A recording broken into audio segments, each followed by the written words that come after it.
اللہ اکبر کبیرہ۔ میرے نبی کے دیوانوں، حضور علیہ الصلوۃ والسلام کو مکہ مکرمہ سے مدینہ منورہ کی طرف ہجرت کیوں کرنی پڑی؟ اس لیے کہ حضور علیہ الصلوۃ والسلام پیغام دیتے تھے، لوگوں اللہ ایک ہے، میں اس کا محبوب ہوں، میری رسالت کا پیغام مانو۔ مکہ مکرمہ کے اندر حضور علیہ الصلوۃ والسلام پیغام دیتے رہے مگر کسی نے نہ مانا، یہاں تک کہ حضور علیہ السلام کے خلاف پروپیگنڈے کیا کرتے تھے۔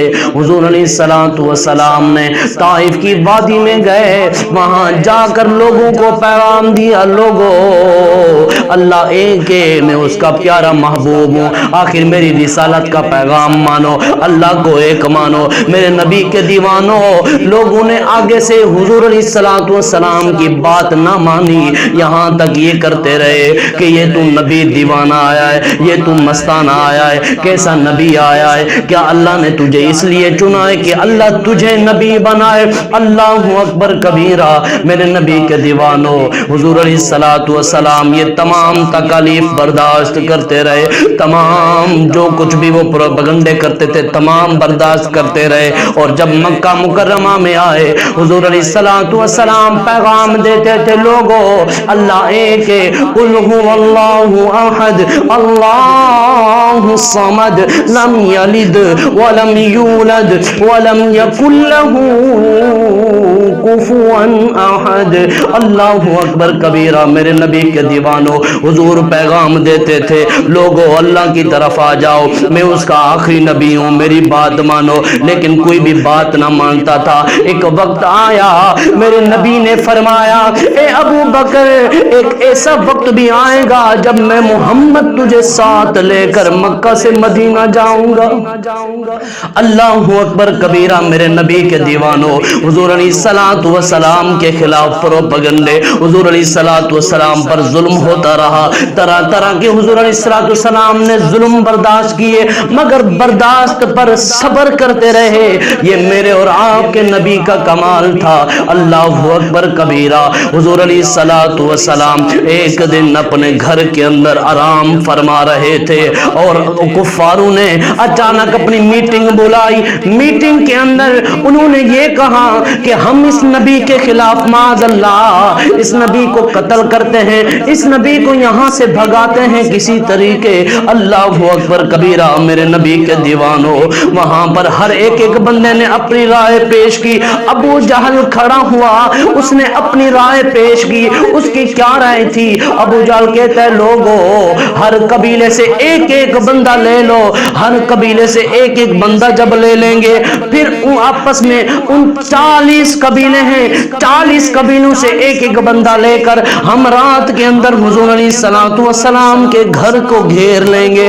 اللہ اکبر کبیرہ۔ میرے نبی کے دیوانوں، ان کفار یہ مشورہ کر رہے تھے، ادھر رب تعالی نے اپنے پیارے محبوب پر وحی نازل فرمائی۔ اللہ نے فرمایا، او پیارا محبوب، کفار تیرے خلاف پروپیگنڈے کر رہے ہیں، کفار تیرے خلاف مشورہ کر رہے ہیں۔ اللہ اکبر کبیرہ۔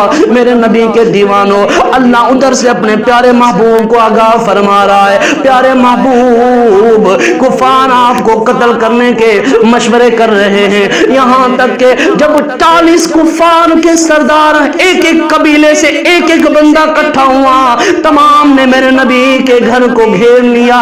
اللہ نے پیغام بھیجا، اللہ فرماتا ہے، پیارا محبوب آپ کے گھر کو 40 بندوں نے گھیر لیا ہے، آپ کے گھر کو 40 بندوں نے گھیر لیا ہے، معاذ اللہ آپ کو قتل کرنا چاہتے ہیں، لہذا آپ ایسا کریں، مکہ کو چھوڑ کر مدینہ کی طرف ہجرت فرمائیں۔ اور حضور علیہ السلام باہر نکلے، حضرت علی رضی اللہ تعالی عنہ کو بلایا، اپنے بستر پر سلایا اور فرمایا، علی یہ امانتیں ہیں، ان امانتوں کا دھیان کر کرنا, ان امانتوں میں خیانت نہ کرنا, یہ امانتیں جس کی ہیں ان کو واپس کر دینا. اللہ اکبر کبیرہ. میرے نبی کے دیوانوں, یہاں پر ایک نقطہ دیتا چلوں. حضرت علی جس رات سوتے تھے یہ سوچ کر سوتے تھے یہ رات مجھ علی کی آخری رات ہے, لیکن جس رات میرے نبی نے علی کو اپنے بستر پر سلایا, علی پاک نے سوچا یہ آخری رات نہیں, کیونکہ یہ محبوب علیہ الصلوۃ والسلام مجھے فرما کر جا رہے ہیں, علی صبح اٹھ کر ان تمام کو یہ امانتیں دے دینا. اللہ اکبر کبیرہ. کتنا یقین تھا میرے نبی پر علی پاک کو, کتنی محبت تھی میرے نبی کے ساتھ علی پاک کو. اللہ اکبر کبیرہ. توجہ چاہوں گا میرے نبی کے دیوانوں, حضور علیہ الصلوۃ والسلام آپ نے مٹھی کے اندر مٹی بھر کے اندر آپ نے سورہ یاسین کی تلاوت فرمائی. کیا تھا آپ نے فرمایا یاسین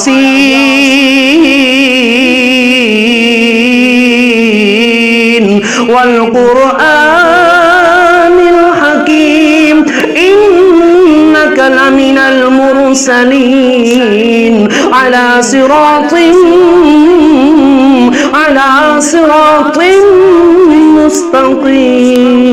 مستقیم. اللہ اکبر کبیرہ. میرے نبی کے دیوانوں, میرے اور آپ کے نبی نے سورہ یاسین کی تلاوت فرمائی, اپنی مٹھی پر پھونک ماری اور وہ مٹی تمام کفار کے منہ پر ڈال دی. ان کے منہ ایسے ہو گئے, ان کی آنکھیں ایسے ہو گئی جیسا کہ وہ اندھے ہو گئے, اور میرے اور آپ کے نبی ان کے درمیان سے گزر گئے. حضور علیہ الصلوۃ والسلام آپ خلیفہ افضل البشر بعد الانبیاء بالتحقیق سیدنا ابو بکر صدیق رضی اللہ تعالیٰ عنہ آپ کے دروازے پر آئے. آپ کا دروازہ کھٹکھٹایا, حضرت ابو بکر پاک نے کھولا. حضور کیا دیکھتے ہیں؟ راوی لکھتا ہے حضور کیا دیکھتے ہیں, ابو بکر دروازے میں بیٹھے ہوئے تھے. حضور نے فرمایا ابو بکر سوئے کیوں نہیں ہو, آخر وجہ کیا ہے؟ عرض کرتے ہیں آقا جس دن آپ نے فرمایا تھا ایک وقت آئے گا جب رات کے اندر محمد تجھ ابو بکر کو ساتھ لے کر مدینہ کی طرف ہجرت کریں گے.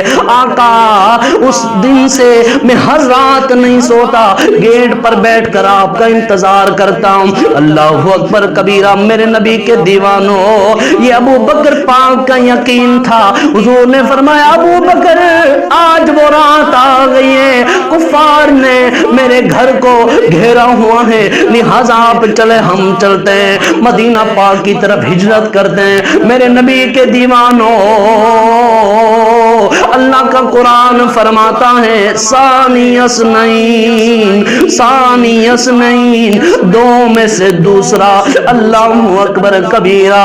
اللہ اکبر کبیرہ. میرے نبی کے دیوانوں, حضور نے حضرت ابو بکر پاک کو ساتھ لگا کر آپ روانہ ہو گئے. سفر کرتے رہے, آخر ایک پہاڑ آ گیا جسے غار سور کہتے ہیں. اس پہاڑ کے اوپر جب جاتے تھے, جب سفر کرتے تھے, کبھی ابو بکر پاک دائیں طرف آتے تھے, کبھی ابو بکر صدیق بائیں طرف آتے تھے, کبھی آگے آتے تھے, کبھی پیچھے آتے تھے. اللہ اکبر کبیرہ. میرے نبی کے دیوانوں, حضور نے پوچھا ابو بکر کیا وجہ ہے؟ کبھی آپ آگے آتے ہیں, کبھی پیچھے آتے ہیں, کبھی دائیں آتے ہیں, کبھی بائیں آتے ہیں. عرض کرتے ہیں آقا آگے پیچھے دائیں بائیں اس وجہ سے آتا ہوں کہ مجھے خدشہ ہے کہ کسی جگہ پر کہیں کوئی آپ پر حملہ کر دے اور آپ کو کوئی تیر کوئی شے لگ جائے, آپ پر کوئی حملہ کرے, میں اس شے کو برداشت کر لوں, میں برداشت کر سکتا ہوں. آقا مجھے گوارا نہیں آپ کے ساتھ ہوں اور آپ کی حفاظت نہ کروں. اللہ اکبر کبیرہ. کتنا حفاظت کرتے تھے. جب غار سور آیا, پہاڑی آئی, حضور علیہ الصلوۃ والسلام کے پاؤں مبارک دیکھ کر سیدنا ابو بکر صدیق رضی اللہ تعالیٰ عنہ آپ نے عرض کی آقا آپ میرے کندھوں پر سوار ہو جائیں, کہیں تھکے نہ. کیا تھا؟ ارے یہ وفا تھی, یہ محبت تھی, یہ عشق تھا حضور سے. اللہ اکبر کبیرہ. میرے نبی کے دیوانوں, حضرت حضرت ابو بکر صدیق نے حضور علیہ الصلوۃ والسلام انبیاء کے تاجدار کو اپنے کندھوں پر سوار فرمایا. غار سور پہاڑی آ گئی, وہ غار آ گئی. حضور علیہ الصلوۃ والسلام نے فرمایا ابو بکر یہاں آرام کرتے ہیں. عرض کرتے ہیں آقا آپ باہر ٹھہریے, میں اندر جاتا ہوں, کہیں موذی جانور نہ ہو, کوئی تکلیف دینے والا جانور نہ ہو. اللہ اکبر کبیرہ. حضرت ابو بکر صدیق پاک اندر گئے. آپ نے اندر جا کر اپنے کپڑوں کے ٹکڑے ٹکڑے کر کے, یہ پیوند اپنے کپڑوں کے ٹکڑے کر کے ہر سوراخ پر لگائے, مگر ایک سوراخ خالی رہا. اس پر حضرت ابو بکر صدیق نے اپنی ایڑی مبارک لگا دی. حضور علیہ الصلوۃ والسلام کو بلایا. حضور علیہ الصلوۃ والسلام تشریف فرما ہوئے. حضور علیہ الصلوۃ والسلام سیدنا ابو بکر صدیق رضی اللہ تعالی عنہ کی گود مبارک میں آرام فرما گئے. اللہ اکبر کبیرہ. جو سوراخ بند نہیں کیا تھا اس سوراخ سے ایک سانپ آیا. سانپ ڈستا رہا ڈستا رہا ڈستا رہا. میرے نبی کے دیوانوں, سیدنا ابو بکر صدیق نے برداشت کیا. آخر وجہ کیا تھی کہ کہیں میں ہلوں اور میرے نبی کے, میرے پیارے محبوب کے سکون میں خلل نہ آ جائے. اللہ اکبر کبیرہ. ایسا پیار کیا کریں. معلوم ہوا جس سے بندہ محبت کرتا ہے اس کے لیے اپنی جان بھی فدا کر دیتا ہے. اللہ اکبر کبیرہ. میرے نبی کے دیوانوں توجہ چاہوں گا. حضرت ابو بکر صدیق کی ایڑی مبارک پر سانپ ڈستا رہا, یہاں تک جب زیادہ تکلیف ہوئی آنکھ مبارک سے آنسو جاری ہو گئے. آنسو والضحا والے چہرے پر آ گئے. حضور علیہ الصلوۃ والسلام بیدار ہوئے. حضور نے فرمایا ابو بکر کیا حال ہے, کیوں آنسو آ رہے ہیں؟ عرض کرتے ہیں آقا جس سوراخ پر میں نے اپنی ایڑی رکھی ہوئی ہے وہاں سے مجھے سانپ ڈس رہا ہے. تو حضور نے فرمایا ابو بکر اپنے ایڑی بار نکالو. حضور علیہ الصلوۃ والسلام نے اپنا لعاب مبارک لگایا. ابو بکر صدیق پاک کی تکلیف دور ہو گئی. اللہ اکبر کبیرہ. وہاں خوف کر رہے تھے, حضرت ابو بکر صدیق خوف کر رہے تھے. یا رسول اللہ کفار سر پر آ گئے ہیں, کیا بنے گا, کہیں اندر نہ آ جائے. اللہ کے پیارے محبوب نے ارشاد فرمایا ابو بکر اذ یقول لصاحبہ لا تحزن ان اللہ معنا. اے ابو بکر غم نہ کر, اللہ ہمارے ساتھ ہے, اللہ ہمارے ساتھ ہے. یہاں تک سیدنا ابو بکر صدیق نے محبت کی. کیا وفا کا عالم تھا, کیا اس کا عالم تھا. اس لیے میں کہتا ہوں کہ مسلم ہے محمد سے وفا صدیق اکبر کی. مسلم ہے محمد سے وفا صدیق اکبر کی. نہیں بھولی ہے دنیا کو ادا صدیق اکبر کی. نہیں بھولی ہے دنیا کو ادا صدیق اکبر کی.